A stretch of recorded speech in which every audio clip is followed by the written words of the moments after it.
अस्सलाम वालेकुम दोस्तों आज की हम इस वीडियो में डिस्प्ले फ्लेक्स के बारे में जानेंगे। डिस्प्ले फ्लेक्स क्या है? ये एक्चुअल में CSS की बहुत ही इंपॉर्टेंट प्रॉपर्टी है। इसे बिल्कुल भी मिस मत कीजिएगा, क्योंकि अगर आपने ये मिस कर दी तो आप CSS के अंदर तकरीबन 25% CSS का हिस्सा जो है ना वो मिस कर देंगे इसको मिस करने से। तो बगैर किसी देर के अपना कोड स्टार्ट करते हैं। तो यहाँ पे आप देख सकते हैं कि मैंने अपना कोड ओपन कर लिया है। यहाँ पे CSS की और HTML की फाइल है और यहाँ पे लाइव सर्वर हमारा चल रहा है। यहाँ पे मैं सबसे पहले अपना HTML की फाइल क्रिएट कर लेता हूँ और यहाँ पे इसे फ्लेक्स का नेम दे देता हूँ, प्रॉपर्टी जो है ना ऊपर। तो हमारा लाइव सर्वर सही चल रहा है, ठीक है। और यहाँ पे हमारा style.css लिंक कर लेता हूँ मैं।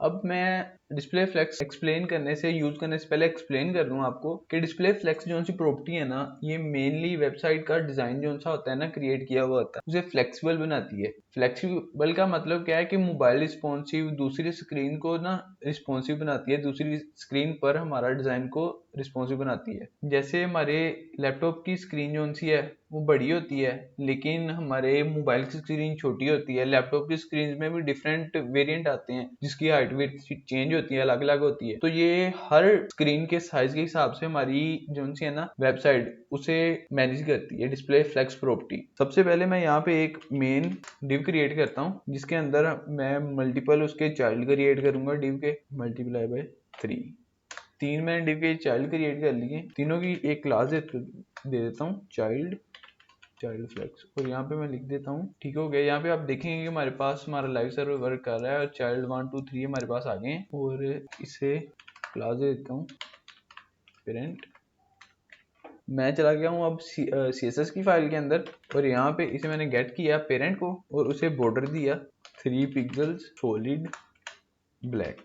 और यहाँ पे हमारे पास एक जो सा मेन पेरेंट है वो ये, उसके बाद जो से उसके चाइल्ड है उसको मैंने गेट किया और उनको जो सा है मैंने दे दिया बॉर्डर 1 पिक्सल सॉलिड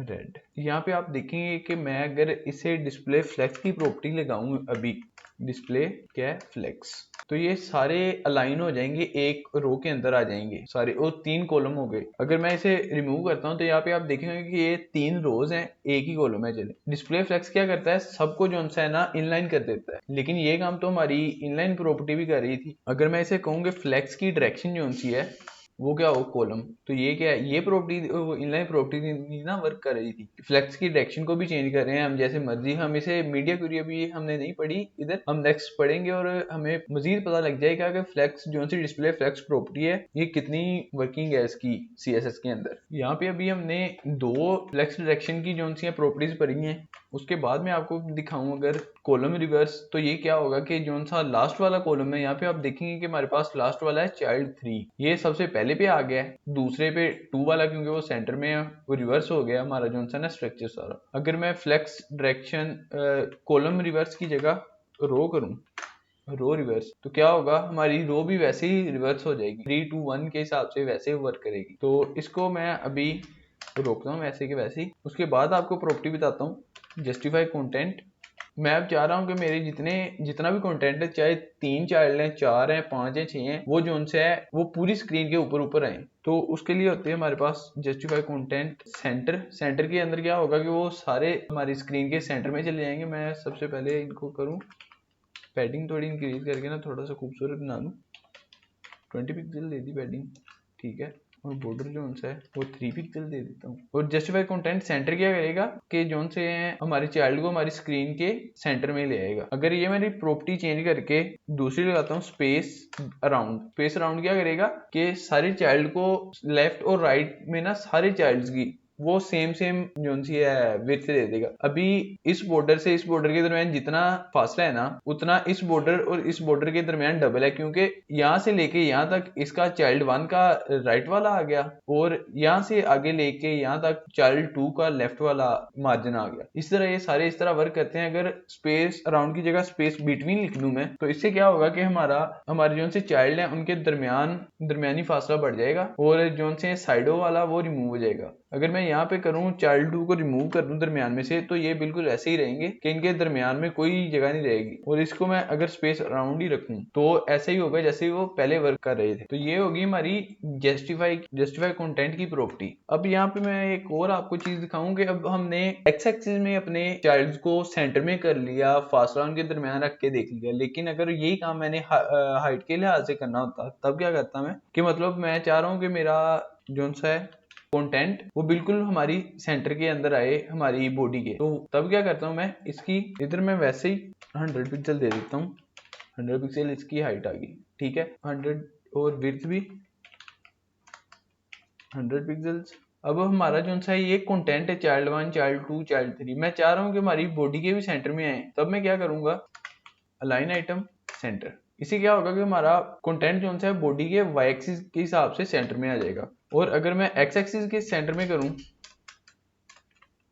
तो ये बिल्कुल हमारे बॉडी के मिड में आएंगे। ये जो से चाइल्ड है ना तीनों, ये बिल्कुल हमारी बॉडी के मिड में आ गए हैं। और हमारे पास एक प्रॉपर्टी होती है लाइन आइटम की स्ट्रेच। ये क्या वर्क करती है आपको दिखाऊं, ये बिल्कुल टॉप पे लेके गई है। फ्लेक्स एंड क्या करती है, वो बिल्कुल लास्ट पे ले गई है। और फ्लेक्स इसी तरह स्टार्ट होती है, वो क्या करती है टॉप पे ले जाती है। इस तरह ये हमारी वर्क करती है लाइन आइटम्स की कंडीशन जो सी है, लाइन आइटम का एट्रीब्यूट। इसे भी मैं करता हूँ कमेंट। अब इसके बाद हम जो पढ़ेंगे वो थोड़ा सा डिफरेंट है, वो है फ्लेक्स रैप का। फ्लेक्स रैप, अब इसके अंदर ये आपको नजर आ रहे हैं ये वाले एट्रीब्यूट यूज होते हैं। ये यूज किस लिए होते हैं, इससे पहले मैं आपको दिखा दूं। अगर मैं ये मल्टीपल मैंने चाइल्ड्स ले लिए और ये आप देखोगे कि एक ही रो में आ रहे हैं, लेकिन ये अब स्ट्रेच से हो गए हैं हमारे कॉलम। हमने विड्थ दी हुई है 100 पिक्सल और हाइट भी 100 पिक्सल, लेकिन ये अब 100 पिक्सल विड्थ जो सी है वो नहीं कंटेन कर पा रही। तो 100 पिक्सल जो सी इसकी विड्थ कैसे कंटेन होगी, उसके लिए मैं यहाँ पे फ्लेक्स रैप लिखूंगा। रैप, इससे क्या होगा कि हमारी कॉलम की जितनी विड्थ है ना, हमारे एक सेल की चाइल्ड 1 की जितनी विड्थ है उतनी रहेगी, 2 की, 3 की, ये बाकी 3 है सारे। तो जहाँ पे ज्यादा विड्थ आएगी, यहाँ पे देखिए हमारे पास 1 2 3 4 हमारे जोन से हैं चाइल्ड, उनकी विड्थ होगी 400 पिक्सल्स। और ये हमारी टोटल विड्थ जोन सी है हमारे कंटेनर की, क्रोम की टैब जोन सी ओपन है, इसकी तकरीबन 410 होगी। ये 10 पिक्सल जोन सी एक्स्ट्रा है। तो बाकी क्या हुआ, बाकी जोन से 3 है वो खुद ब खुद नीचे चले गए। अब अगर मैं इसे आपको शो करवाऊं, यहाँ पे आप देखेंगे, यहाँ पे देखिए, अगर मैं जैसे जैसे इसकी विड्थ कम करता जाऊंगा वैसे वैसे हमारे जो से चाइल्ड है वो नीचे ड्रॉप होते जाएंगे।